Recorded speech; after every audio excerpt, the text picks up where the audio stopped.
lollipop. Who cares?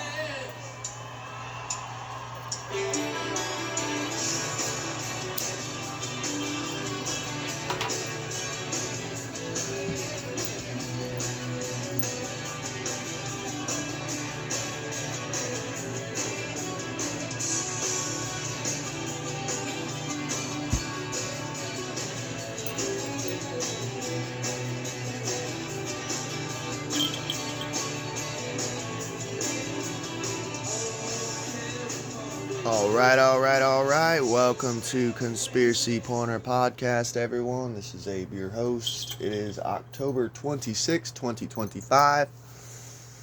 I'm off today, and then I go back to the hellhole tomorrow. That was The Cure live. It's Friday. I'm in love. So, yesterday I did a little bit of job hunting. I applied for Publix. Played some video games, got stuck on my video game, so I got frustrated and stopped playing for a little bit. Playing Treasure Planet, so that'll probably be the next game review. Sadly, I'm only halfway through and I'm like fucking stuck on a stupid puzzle. Yeah, did a couple podcasts yesterday. Did two podcasts yesterday. I may do 2 or 3 today because I'm off today. You guys know how I do on days off. When I don't have anything planned, I do a couple podcasts here and there. So the last episode I did was a Halloween related one during the month of October. I do Halloween spooky subjects. But I still try to report on the mainstream conspiracy news. So that's what we're doing this episode. Maybe I like to try to checkerboard it, like do a fun one, do a serious one, do a fun one, do a serious one. Because October is only 1 month and it's almost over, sadly. But yeah, I have a Buy Me a Coffee account set up in the link below if you would like to donate to the channel. Helps pay for pens, papers, notebooks. And honestly, the way my job is going right now, I may end up either leaving under my own fruition or getting fired because it's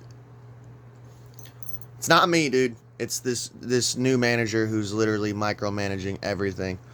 Because there's multiple other employees who are having problems with this guy. So it's sad because I like my job, but yeah. So let's get on with the show.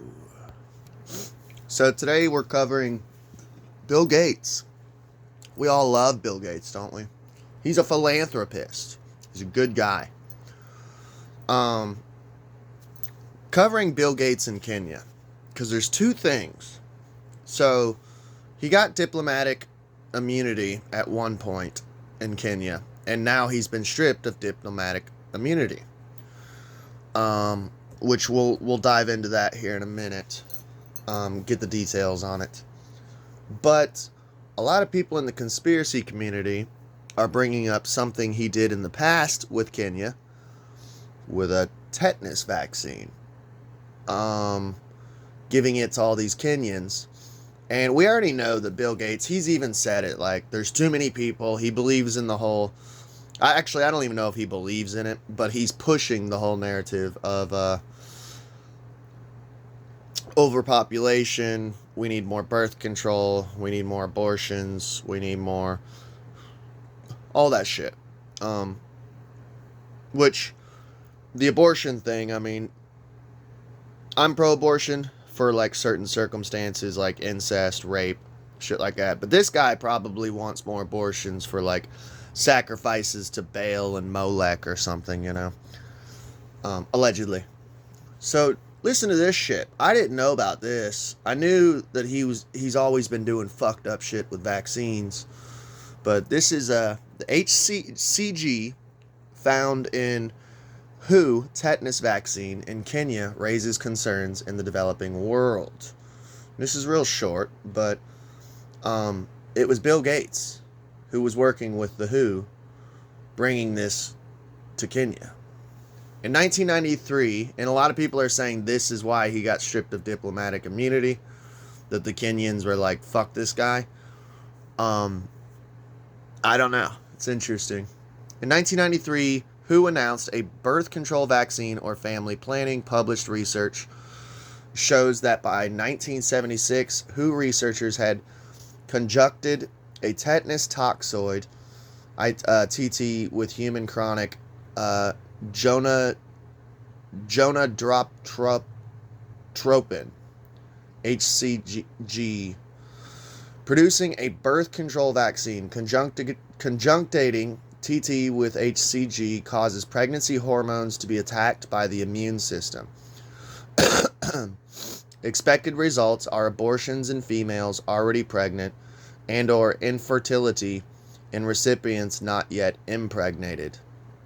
So causing little girls to become infertile, and if you were pregnant, it just causes your baby to fucking die. All to protect you from tetanus, because, stepping on a rusty nail, we got to kill your baby, so that way if you step on a rusty nail, there's a chance that you don't get tetanus poisoning, whatever it's called, rust poisoning.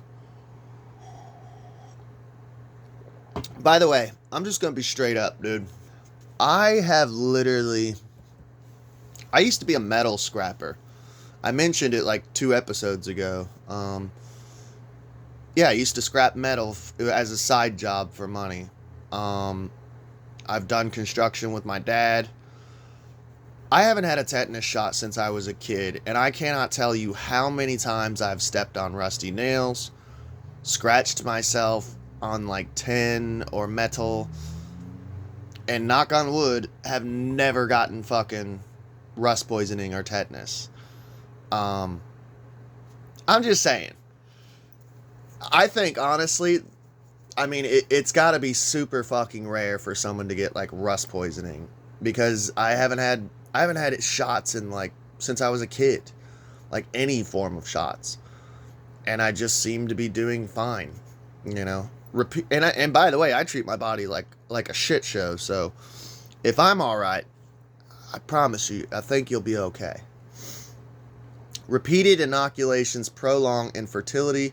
Currently, WHO researchers are working on more potent anti-fertility vaccines using recombinant DNA, WHO publications show a long range of purposes to reduce population growth in unstable, less developed countries. So, they were already working with DNA and vaccines. So, essentially, it sounds like to me mRNA technology. They were working on this shit in 1993. By November 1993, Catholic publications appeared saying an abortifacient vaccine has been used as a tetanus prophylactic.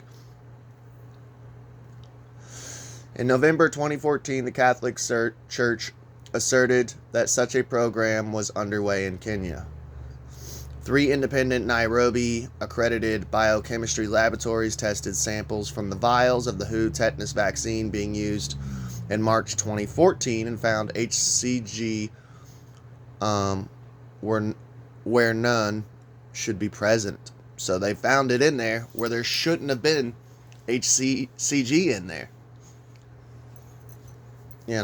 Honestly, dude, when I hear people taking vaccines at this day and age, after everything with COVID, after everything that's come out about Bill Gates, Dr. Fauci, it just blows my mind. I believe, honestly, truly, your body, your choice, but I just look at them and I'm like, what are you doing? What are you doing? 6 additional vials were obtained by Catholic doctors and were tested in 6 accredited laboratories. Again, HCG was found in half of the samples. So they weren't putting it in all of them, but they were putting it in at least half. And I think, dude, they did the same fucking shit with COVID. We talked about it on this channel way back when I used to report on COVID. People are like, these vaccines are killing people. And people are like, no, I had one and I'm just fine. Okay, you're just fine. But they even said that not all of these batches are the same. I think certain batches were hot shots. And others were just like placebo. saline, something, Nairobi's AgriQ Quest laboratory in 2 sets of analysis found again HCG in the same vaccine vials that tested positive earlier, but found no HCG in 52 samples alleged by the WHO to be vials of the vaccine used in the Kenya campaign 40, with the same identifying batch number as the vials that tested positive for HCG. Given that HCG was found in at least half of the WHO vaccine samples known by the doctors involved in administering the vaccines have been used in Kenya, our opinion is that Kenya anti-tetanus campaign was reasonably called into question by the Kenya Catholic Doctors Association as a front for population growth reduction. And Gates was all tied in with that. So now we're going to get into Gates Foundation losing diplomatic immunity in Kenya. And this happened earlier this year, apparently. I didn't know. I didn't hear about it. I just heard about it literally yesterday watching Jimmy Dore show. So, in a major victory for democracy, Bill Gates' oligarchic assertion of power is overturned. Late last year, the Gates Foundation reached a new level of influence and power on the global stage, securing official diplomatic immunity in Kenya. The government, it appeared, had granted Bill Gates, his staff at the foundation, and his contractors immunity from legal prosecution. Troubling because of the many high-profile allegations the Gates Foundation and Bill Gates face around workplace misconduct, undemocratic political meddling, and highly questionable charitable projects. So they're not talking about the tetanus vaccine. But like I said, that's Jimmy Dore was kind of saying essentially like he thinks it's because of the tetanus vaccine. Which, by the way, I'm not putting down any of these, like, workplace misconduct. There's some shady shit with that. It was either Bill Gates, I think it was Bill Gates, that they said that they have to have, like, a bodyguard with him to, like, keep him in check because he's so pervy. It was either him or Klaus Schwab, but I'm pretty sure it was Gates. And we did a whole episode on it. On political meddling, which is shady, and highly questionable charitable projects. I would love to know what those are, because which is probably most of his philanthropy, honestly. The Gates Foundation claimed diplomatic immunity, however, it was short-lived because of the public outrage that followed alongside a former legal challenge. As I reported last December, the Kenyan judiciary first issued a temporary suspension of Gates' diplomatic immunity. This week, as legal proceedings advanced, the Gates Foundation formally retreated, saying the controversy surrounding its diplomatic immunity had become too big of a distraction. It's a major reversal, a huge victory that has far-reaching consequences. Many observers worried that if the Gates diplomatic immunity went unchallenged in Kenya, other African nations would feel compelled to follow Kenya's lead, offering legal immunity in order to secure funding from the billionaire philanthropist. The Gates Foundation and Gates-funded media outlets have tried to put a happy face on the decision, describing Gates' loss of immunity as a minor setback. Oh, poor foundation. I love it. I'm celebrating. Where's the champagne? But there should be no confusion about what really happened. Bill Gates pushed the limits of his oligarchic power, seeking to put himself and his philanthropy above the law, and the checks and balances of democracy denied him. Yep. Gates Foundation charity work in Kenya continues despite diplomatic immunity setback. So now that he has no longer any diplomatic immunity, he's still doing philanthropy in Kenya. He's going to be real careful. I guarantee it. because he's walking on eggshells now. I'm pretty sure I had heard years ago that he had gotten in some trouble in India, I believe it was, with some vaccine shit. We'll have to look into it. I can't recall, but he had hurt a bunch of people, allegedly, with vaccines over there, dude. And, like, the Indian government was like, they either banned them from India, or it's one of those things of, like, if you ever come to India, you will be arrested and put on trial. One of those types of deals. The headline of Nation Media Group above seems to conform closely to the spin that the Gates Foundation has deployed below. National Media Group, based in Kenya, has taken at least $7.7 million in funding from the Gates Foundation. Buying influence over the news media. Dude, the news is dead. Actual journalism has not... It's crazy. People are like, journalism's dead. And I'm like, not really, in a way. So, mainstream journalism is dead. It is literally the propaganda arm of the government, as far as like Smith-Month Act, which no one seems to be talking about, or they haven't talked about it until recently. Operation Mockingbird. But journalism itself is not dead. What it is independent journalism is what everyone, well, anyone with a brain is paying attention to and listening to. So, like, as weird as it sounds, podcasters have become the new newsman. No one I mean, unless you're like some blue-pilled, just brainwashed sheep, like, no one watches the mainstream news anymore. Everyone's getting their news from podcasts, from independent articles, like going through Yandex and shit like that to find actual news. Yeah, content creators who cover the news in short videos. Like, no one... Yeah. I personally love it because it gives the power back to the people. But I don't know. So he was buying influence over the news media, something the Gates Foundation does all around the world. Yep. There's one more way the foundation seeks to avoid checks and balances and to suppress democratic debate about its work.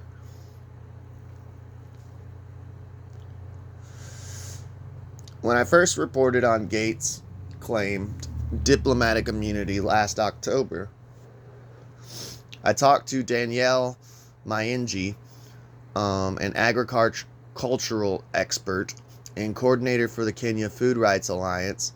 Maingi cited concerns about the Gates Foundation history of questionable charitable crusades, treating the global poor as human guinea pigs.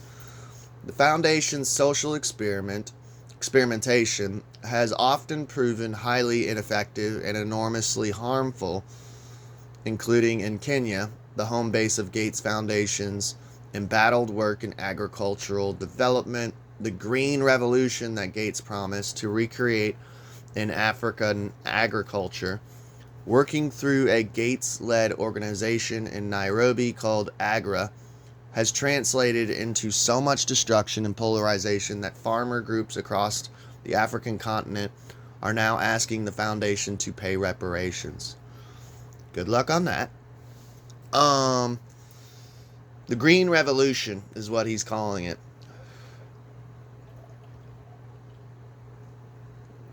It reminds me of what he's doing here in America. He is the biggest landowner in farmland in America. I guarantee you he's probably doing the same exact thing over in Africa. Just buying up shit tons of farmland. Which honestly, dude, he who controls the food supply controls the world. You know, we all have to have food. We can't not eat. Unless you're like into like sun gazing and breatharianism, which I don't know about you, but I don't put much faith in that. you know? That you can just live off of the sun and air. Maybe I'm wrong. I don't know. I would love to have a breatharian on the podcast and interview him. Like, when was the last time you ate? You know. When I followed up with Mind Genie, this name, dude, Mind G, this week, he offered me a long, thoughtful response, which I'm reprinting in its entirety below. I find it moving and powerful and inspiring. The withdrawal of the Gates Foundation immunity in Kenya, a turning point for sovereignty and accountability. Bill Gates' withdrawal of the demand for diplomatic immunity in Kenya feels like a lifelong overdue release from the barnacles of a giant octopus. An octopus that had wrapped its slick, silent tentacles around critical areas of our public policy, our food systems, our health, and even our education. This immunity, had it gone unchallenged, would have given Gates Foundation and its web of agencies unchecked, carte blanche, access to every sphere of life in Africa, without scrutiny, without accountability, and without consequence. Scary shit. Too much power. Let us be clear. The issue was never about philanthropy. It was all about power without responsibility. It was all about billionaire-funded entity leveraging its wealth to bypass regulatory oversight, to bulldoze through Kenya's legislative and public interest safeguards, and to re-engineer systems that affects millions of lives which have been shielded from legal and civic scrutiny. The retreat from the host country agreement is not just a legal footnote, it is a statement. It is a reminder that Kenya, and indeed Africa, is not a playground for experiments hatched in corporate boardrooms or Western think tanks. It is a land of sovereign people with the right to question, to regulate, and to say no, especially when our seeds, our soils, our health, and our children's future are on the line. I think it's beautiful. I wish they would do the same shit here. I think, man, I would love to see some repercussion for him buying up all this farmland. Like 90%. It's some insane percentage of farmland in the United States. Like, first of all, how is this guy even walking free? I mean, after COVID, how has he not been hung at the gallows? Just saying. Second off, like, I'm all for, like, you know, not crony capitalism, but capitalism to an extent. I am kind of a classic liberal, but it's concerning to me that that he's just bought all this farmland and, like, I don't know. He's a psycho, dude. Like, I just don't get it how, like, judges or someone is not like, well, I mean, I do get it because our judicial system is a banana republic. But, I mean, it's just, I don't know. It's just scary, dude. The removal of immunity should not be seen as the end of vigilance. On the contrary, it should embolden us to demand even greater transparency from the Gates Foundation and all others who wish to operate within our borders. No more diplomatic bulldozing. No more hiding behind philanthropic good, quote unquote, to push genetically modified seeds, questionable vaccines, or tech-driven agricultural models that serve foreign interests more than they serve our smallholder farmers. Oh, Bill Gates doesn't give a fuck about your small farmers. He wants to take them out, and he wants to be farm boy Bill Gates of the world. Just saying. Look what he's doing here in America. Kenya has spoken, and their message is clear. Aid without accountability is no aid at all. This is not anti-science or anti-progress. I'm glad they pointed that out, because there are people who trust the science. You know, science is God now. Science is the new religion. It is pro-justice, pro-democracy, and pro-African agency. Let this moment be a clarion call for the rest of the continent. We are not passive recipients of foreign largesse. We are active architects of our future. Beautifully written. Beautifully written. Gates' defeat in Kenya is a very good thing. One that we should celebrate. In a world that appears increasingly overrun by oligarchs, we need to take every win we can get. But we also can't take our collective foot off the pedal. Now that the Gates Foundation is in retreat, it is time to more fully confront its destructive colonial power. We need a full accounting of how Bill Gates ever was positioned to put his billionaire philanthropy above the law, so that we can make sure so no other billionaire ever tries this again in Kenya or any other democratic nation. I agree wholeheartedly, dude. These people do think they are above the law, which honestly, I'm not trying to be black-pilled, but these motherfuckers essentially are above the law. None of them ever get held accountable. Fauci should have been put on trial. Not even COVID. The guinea pig kids with the unmarked graves, which we did an episode on. The Beagles, which we did an episode on. The AIDS pandemic, we've never done an episode on it, but we've talked about it in passing. How is that motherfucker walking free? Because he's above the law. How is Bill Gates walking free? Because he's above the law. How is Klaus Schwab walking free? Because he's above the law. That's why it cracks me up when people in America say, oh, so-and-so was found guilty in the court of law. So? First of all, they get the little guys. They don't get the big guys at the top of the pyramid. They get the little guys.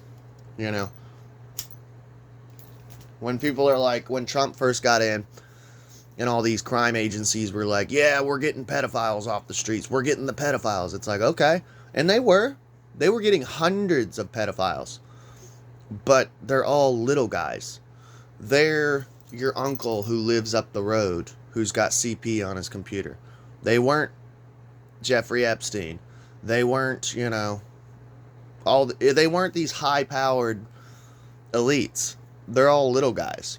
And that's what they do, is they distract you with, like, getting the little guys, and everyone goes, yay! Okay, now ignore the Epstein list, Ignore that. Now, see, we're getting pedophiles.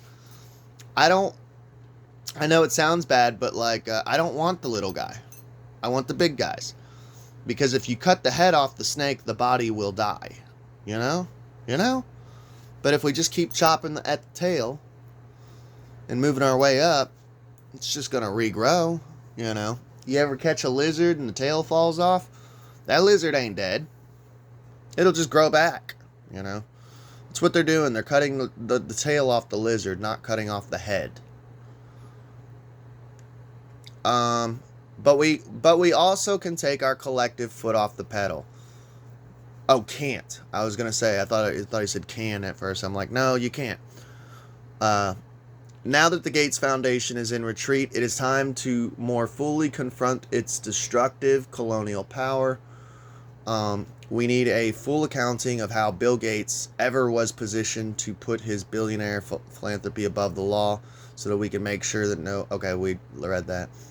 Sounds like this process is already underway. I, for one, am very eager to see what documents turn up in his Freedom of Information request.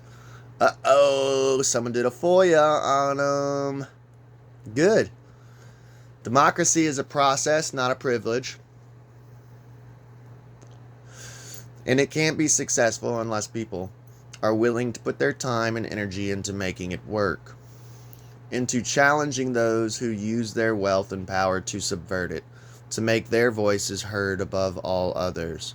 As Daniel Minji writes, it is time we recognize our power to be active architects of our future. So there you have it. Bill Gates and the Gates Foundation losing diplomatic immunity in Kenya. And the little tetanus shot shenanigans that were going on, which Gates is tied to. It didn't mention it in that article, but Jimmy Dore did an episode on it, tying it all together. He was involved. I love you all. Please like, share, and subscribe. Look forward to more episodes coming out today.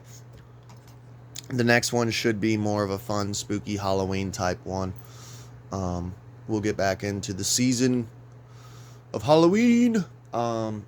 It's almost over, and then next month we're going back to the old ways of just going back to regular Conspiracy Corner. No more spooky season stuff. I mean, we'll probably still do an episode here and there if something spooky comes up with current conspiracy shit. But I love y'all. Please like, share, and subscribe, and hit me up in the comments.